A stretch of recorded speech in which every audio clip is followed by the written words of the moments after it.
All good. Let me see. Yeah, this is the turn. This is the turn where this is probably the most difficult turn we played all game. Because this is where, okay, you are now on tier 6. There you go. This is really powerful, but you cannot overly buy defensive cards, and you cannot buy setting up your transition into a real comp.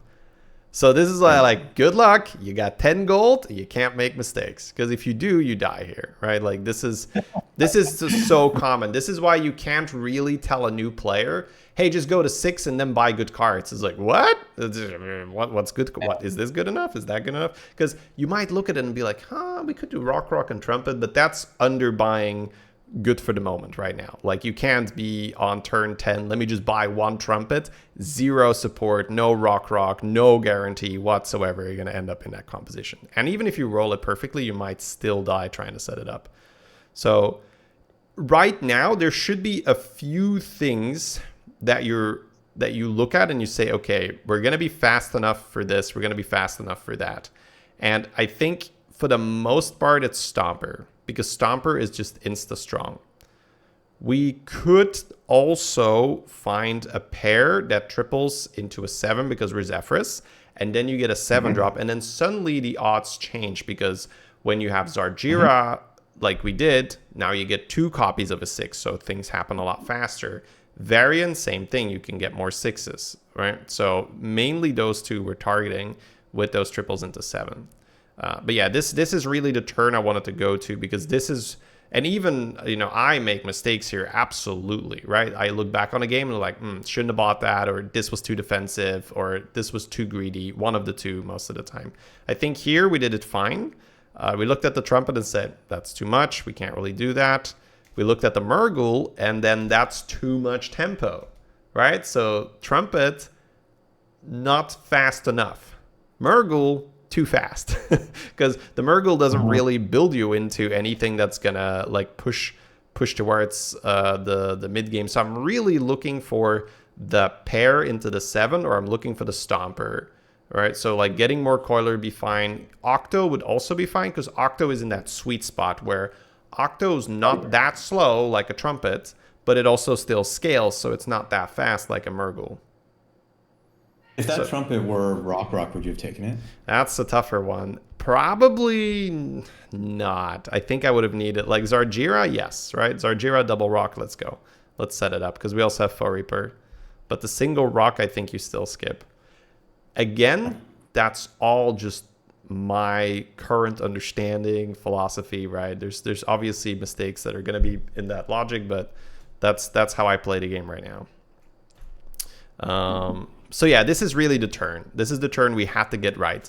So, and this is also just, normally you would never look at, oh, let's buy the other one and then hero power it. You wouldn't do that, right? But you get a 7 drop, hey, suddenly that's worth it. Now we hit the Moira here, right? Which is not great, but I think your call was correct. I think you just should have been a little bit more optimistic with your Raptor and just sold Sword Loser and dropped the Moira on the board. But it's totally fine.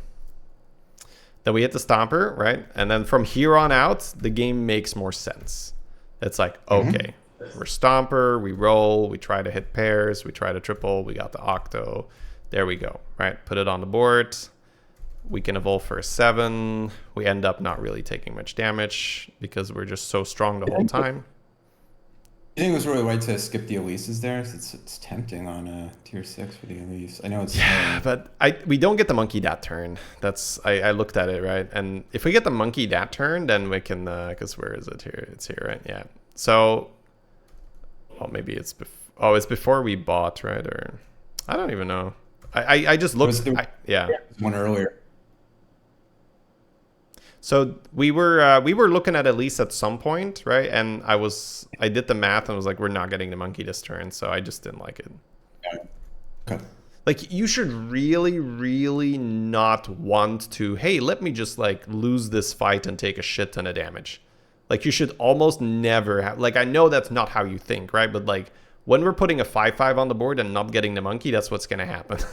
right? Let me just like Right. sell one of my useful cards to put a 5/5 on the board to then get absolutely no value from it that turn and take, 12 or 18 or 20 damage or some shit.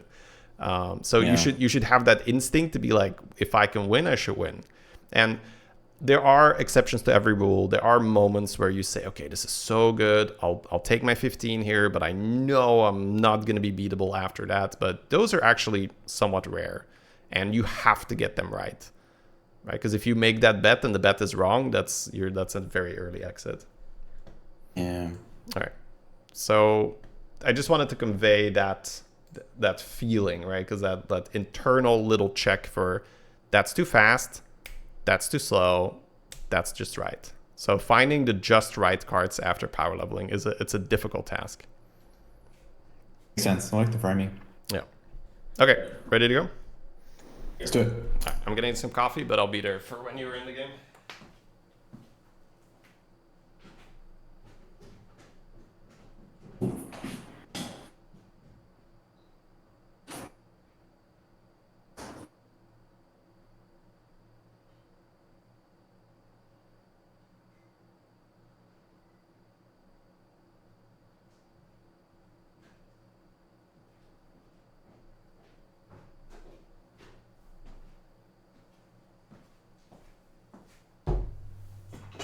All right, here we are. All right, got the Little League. So we're in Little League. I'm thinking Nguyen. It's just powerful. HS Replay likes Darrow and Nguyen. Nguyen is the highest rank Yeah, in terms of Master wins play. fine. We can go Panda. And that's it. So okay, so Little League, you were saying.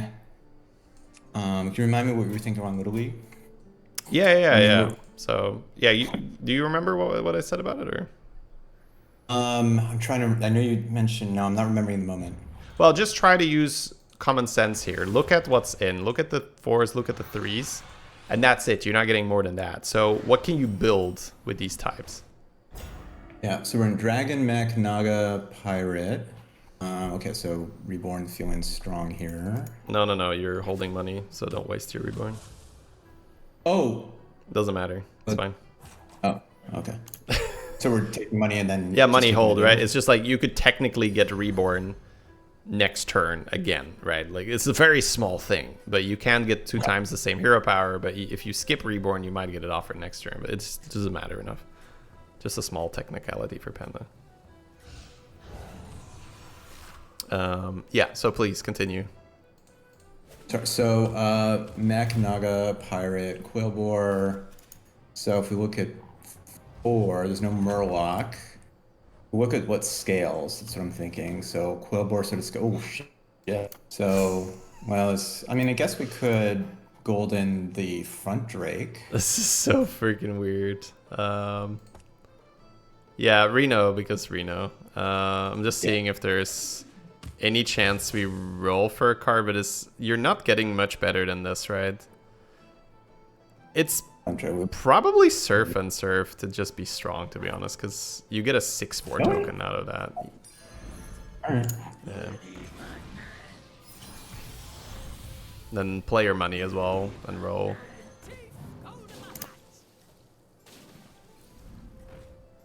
Alright, so I get that the dragons look interesting, but again, I'm gonna use my framing from earlier.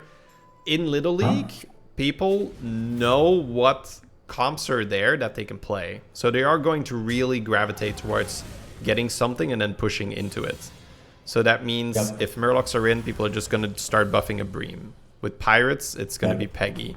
With Mechs, it's just put a tank on the board or get the Flecto. You can go for a lot of different things.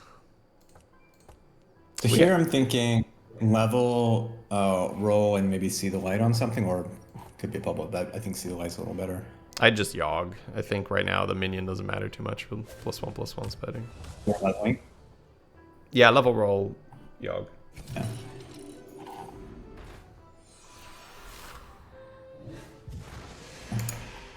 Yeah, so this is an example, right?